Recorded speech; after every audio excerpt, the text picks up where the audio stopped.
হারিয়ে গেলে মানুষ তখন পাগল হয়ে খুঁজে বেড়ায়। থাকতে যদি পারো দিতে প্রিয় মানুষের মূল্য, দুঃখ তোমায় স্পর্শ করবে না যতদিন বেঁচে থাকো। যে জিনিসটাকে বেশি ধরে রাখতে চাও সেটাই যেন হাত ফসকে যায়।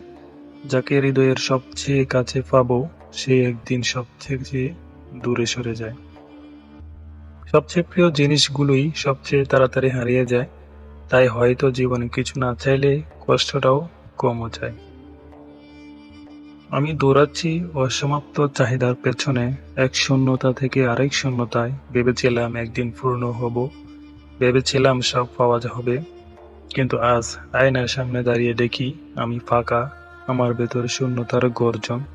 যা কিছু জড়ো করেছি সবই মায়ার প্রতিচ্ছবি, ছুতে গেলেই বিলীন।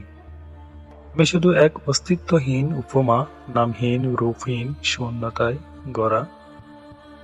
কিছু কষ্ট থাকে যা কারো সঙ্গে ভাগ করা যায় না, বুকের গভীরে চাপা পড়ে থাকে, অথচ ভিতরটা নিঃশেষ করে দেয়। মুখে হাসি থাকলেও চোখের কোণে লুকিয়ে থাকে না বলা অশ্রু। জীবনে যে কোনো শখ বা আহ্লাদ পূরণের নির্দিষ্ট একটা সময় থাকে, সঠিক সময়টা একবার পেরিয়ে গেলে শখ হয়তো পূরণ হয় ঠিকই, তবে তৃপ্তিটা ঠিক পাওয়া যায় না।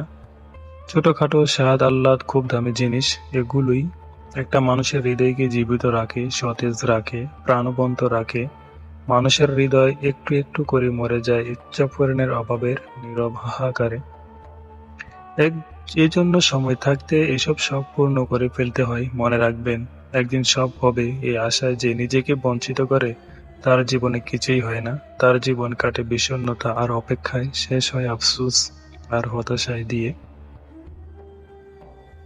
সুদিন আসবে আমার বিশ্বাস, আমার ভেঙে যাওয়ার শেষ মুহূর্তে হলেও আসবে, তবুও সুদিন আসবে।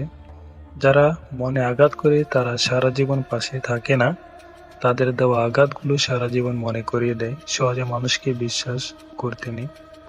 ভালো থাকতেও চাও, তবে কারো চলে যাওয়ায় দুঃখ পেও না। 2 দিনের দুনিয়ায় যে থাকার সে থাকবে, আর যে যাওয়ার সে চলে যাবে। ভালোবাসার বিনিময়ে ভালোবাসা পেতে হবে, তার জন্য আমি ভালোবাসি না। কবি বলেছেন, ভালোবাসা পাওয়ার চেয়ে ভালোবাসা দেওয়ার মাঝেই বেশি সুখ। শেষ পর্যন্ত বুঝতে পারলাম, বেদনার মাঝেও হাসতে শিখেছি। তুমি বলেছিলে একদিন তোমাকে বলে যাব, আমি জোর গলায় বলেছিলাম না, তা কখনই হবে না। কিন্তু এখন প্রতিদিন প্রতিটি নিঃশ্বাসে নিজেকেই প্রবোধ দিই মিথ্যা বলে। আমি ভালো আছি, তোমার অভাব অনুভব করি না, তুমি আমার কিছুই নও। শেষ পর্যন্ত বুঝলাম তুমিই ঠিক ছিলে, আমি শুধু সত্যকে মিথ্যা সাজিয়ে বেঁচে আছি।